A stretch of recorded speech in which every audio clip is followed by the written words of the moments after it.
পণ্ডিত পদ্মালোচন ও বিদ্যাসাগরের সঙ্গে দেখা। পদ্মালোচন ভারী জ্ঞানী ছিলেন, কিন্তু আমি মামা করতুম তবু আমায় খুব মানত। পদ্মালোচন বর্ধমানের রাজার সভা পণ্ডিত ছিল। কলকাতায় এসেছিল, এসে কামারহাটির কাছে একটি বাগানে ছিল। পদ্মালোচন যিনি ছিলেন তিনি খুব জ্ঞানী ব্যক্তি ছিলেন। তখন তো আমি শুধু মামা করতাম, তবু তিনি আমাকে খুব মানতেন। তিনি ছিলেন বর্ধমান রাজার সভা পণ্ডিত। তিনি কলকাতায় একবার কামারহাটিতে বাগানে এসেছিলেন। তখন আমার ইচ্ছা হলো যে একবার পণ্ডিত কেমন দেখব। তাই হিদেকে পাঠিয়ে দিলাম জানতে অভিমান আছে কিনা। শুনলাম পণ্ডিতের অভিমান নাই। আমার সঙ্গে দেখা হলো। এত জ্ঞানী আর পণ্ডিত, তবু আমার মুখে রামপ্রসাদের গান শুনে কান্না। কোথা কই এমন সুখ কোথাও পায় নাই। আমায় বললে, ভক্তের সঙ্গ করব এ কামনা ত্যাগ করো, নচেত নানা রকম লোক তোমায় পতিত করবে। বৈষ্ণবচরণের গুরু উৎসবানন্দের সঙ্গে লিখে বিচার করেছিল। আমায় আবার বললে, আপনি একটু শুনুন, একটা সভায় বিচার হয়েছিল, শিব বড় না ব্রহ্মা বড়। শেষে ব্রাহ্মণ পণ্ডিতেরা পদ্মলোচনকে জিজ্ঞাসা করলে, পদ্মলোচন এমনি সরল, সে বললে, আমার 14 পুরুষও শিবও দেখে নাই, ব্রহ্মাও দেখে নাই। কামিনী কাঞ্চন ত্যাগ শুনে আমায় একদিন বললে, ওসব ত্যাগ করেছ কেন? এটা টাকা, এটা মাটি, এই ভেদ বুদ্ধি তো অজ্ঞান থেকে হয়।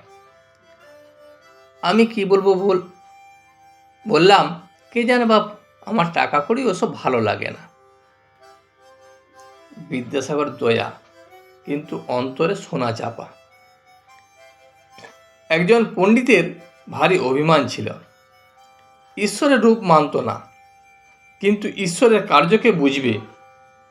তিনি আদ্যাশক্তি রূপে দেখা দিলেন। পণ্ডিত অনেকক্ষণ বেহুশ হয়ে রইল। একটু হুঁশ হবার পর কা কা কা অর্থাৎ কালী এই শব্দ কেবল করতে লাগলো। ভক্ত,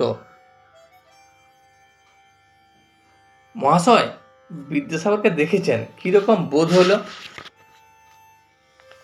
শ্রীরামকৃষ্ণ, বিদ্যাসাগরের পাণ্ডিত্য আছে, দয়া আছে, কিন্তু অন্তর্দৃষ্টি নাই।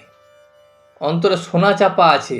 যদি সেই সোনার সন্ধান পেত, এত বাইরের কাজ যা করছে সেসব কম পড়ে যেত।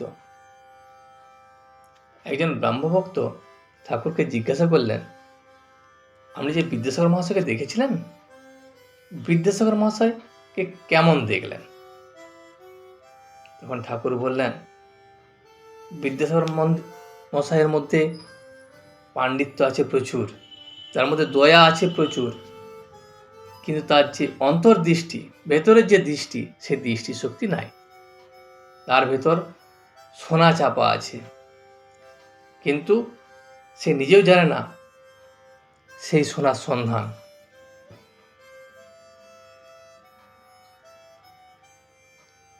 সে যদি চেষ্টা করত, তাহলে সে সোনা দেখতে সন্ধান পেত। এত বাইরে কাজ করছে, তাতে কম পড়ে যেত। শেষে একবারে ত্যাগ হয়ে যেত। অন্তরে হৃদয়ের মধ্যে ঈশ্বর আছেন, এ কথা জানতে পারলে তাঁরই ধ্যান চিন্তায় মন যেত। কারো কারো নিষ্কাম কর্ম অনেক দিন করতে করতে শেষে বৈরাগ্য হয়, আর ওই দিকে মন যায়, ঈশ্বরে মন লিপ্ত হয়। ঈশ্বর বিদ্যাসাগর যেরূপ কাজ করছে সে খুব ভালো, দয়া খুব ভালো। দয়া আর মায়া অনেক তফাৎ। দয়া ভালো, মায়া ভালো নয়। মায়া আত্মীয়ের উপর ভালোবাসা, স্ত্রী পুত্র ভাই ভগিনী ভাইপো ভাগ্নে বা মা এদেরই উপর ভালোবাসা, দয়া সর্বপ্রতি সমান ভালোবাসা। ভিডিওটি শেষ পর্যন্ত দেখার জন্য আপনাকে অসংখ্য ধন্যবাদ। ভিডিওটি যদি আপনার ভালো লেগে থাকে তাহলে একটা লাইক, কমেন্ট এবং বন্ধুর সাথে শেয়ার করে দেবেন। সাবস্ক্রাইব করে পাশে থাকা বেল আইকনটি বাজিয়ে দেবেন, যাতে আপনাদের নতুন ভিডিওগুলি সর্বপ্রথম আপনার কাছে পৌঁছে যায়।